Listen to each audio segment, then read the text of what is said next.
گزشتہ ہفتے جمعرات کو علی ظفر کی طرف سے اعلان کیے جانے کے بعد کہ Imran Khan I M F کو خط لکھیں گے، اب باضابطہ طور پر عمران خان نے کہا ہے کہ آئی ایم ایف کے لیے خط میں نے ڈکٹیٹ کروایا ہے کہ جو پارٹی رہنماؤں سے مشاورت کے بعد آئی ایم ایف بھیج دیا جائے گا، اور خط میں لکھا جائے گا کہ سیاسی استحکام کے بغیر معاشی استحکام نہیں آ سکتا۔ گزشتہ ہفتے تحریک انصاف کی طرف سے اس اعلان کے بعد I M F director communication کی جانب سے یہ بیان سامنے آیا تھا کہ بانی پی ٹی آئی کا آئی ایم ایف کو خط لکھنا سیاسی معاملہ ہے اور آئی ایم ایف پاکستان کے اندرونی سیاسی معاملات میں بیان نہیں دیتا۔ ساتھ ہی I M F director communication نے یہ بھی کہا تھا کہ آئی ایم ایف پاکستان کی نئی منتخب حکومت کے ساتھ معاشی اہداف کے لیے کام کرنا چاہتا ہے۔ حکومتی اتحاد آئی ایم ایف کو خط لکھے جانے کو ملک دشمنی قرار دے رہا ہے تو تحریک انصاف اسے الیکشن کی شفافیت سے جوڑ رہی ہے۔ ناظرین، ماہرین کے مطابق اس خط کی کوئی قانونی ویلیو نہیں ہوگی کیونکہ ماضی میں بھی آئی ایم ایف پاکستان سے معاہدہ کر چکا ہے، لیکن اس خط کے پاکستان کے مجموعی ساکھ اور کریڈیبلٹی پر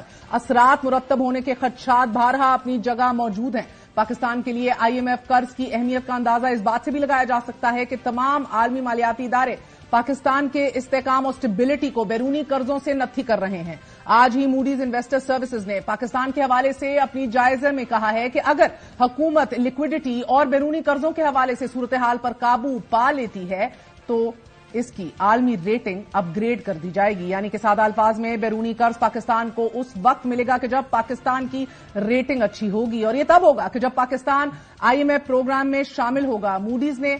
پاکستان کے کمزور معاشی پروفائل کا ذکر کرتے ہوئے کہا کہ اگرچہ پاکستان جون 2024 تک اپنے بیرونی قرض کی ذمہ داریاں ادا کرے گا، لیکن آئی ایم ایف کے ساتھ موجودہ معاہدہ اپریل 2024 میں ختم ہونے کے بعد فائنانسنگ کی ضروریات پوری کرنے کے لیے کوئی سہارا دکھائی نہیں دیتا، یعنی کہ آئی ایم ایف پروگرام حاصل نہ ہوا تو پاکستان ڈیفالٹ کر جائے گا۔ موڈیز نے جینوئن خدشات کا ذکر کیا ہے تو بلومبرگ کی طرف سے کچھ مثبت تجزیہ سامنے آیا ہے۔ بلومبرگ کا یہ ماننا ہے کہ پاکستان میں عام انتخابات نے سیاسی بے یقینی کو ختم کر دیا ہے کہ جس کے بعد ڈالر بانڈ میں سرمایہ کاروں کی دلچسپی بڑی ہے۔ بینک آف امریکہ نے پاکستان کے ڈالر بانڈز کا درجہ مارکیٹ ویٹ سے بڑھا کر ہیوی ویٹ کر دیا۔ رپورٹ میں مزید کہا گیا ہے کہ پاکستان کے لیے نیا آئی ایم ایف پروگرام اعتماد بڑھائے گا، جبکہ پاکستانی بانڈز کی قیمت پر ایس اینڈ پی کی ریٹنگ بہتری کی توقعات کا اثر ضرور ڈالے گی۔ ناظرین، رپورٹ میں یہ بھی کہا گیا ہے کہ مارکیٹ کی نظریں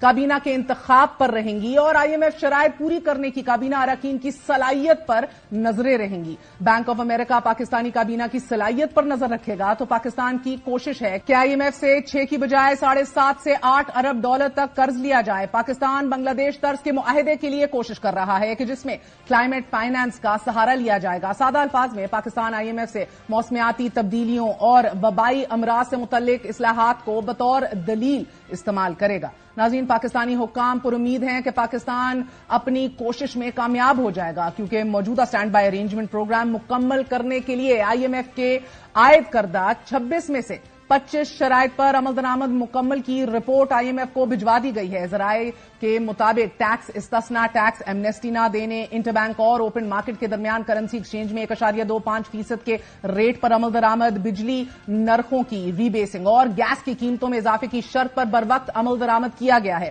پاکستان کی طرف سے تازہ ترین اقدام فیول ایڈجسٹمنٹ کی مد میں بجلی کی قیمت ₹7.06 فی یونٹ اضافہ بھی شامل ہے۔ ناظرین، پاکستان آئی ایم ایف کی شرائط پر عمل کر رہا ہے اور کوشش کر رہا ہے کہ 3 سال کے لیے نیا پروگرام حاصل کر لیا جائے۔ ایسے میں بانی تحریک انصاف کا خط شاید آئی ایم ایف کو پاکستان سے معاہدہ کرنے میں تو نہ روک پائے مگر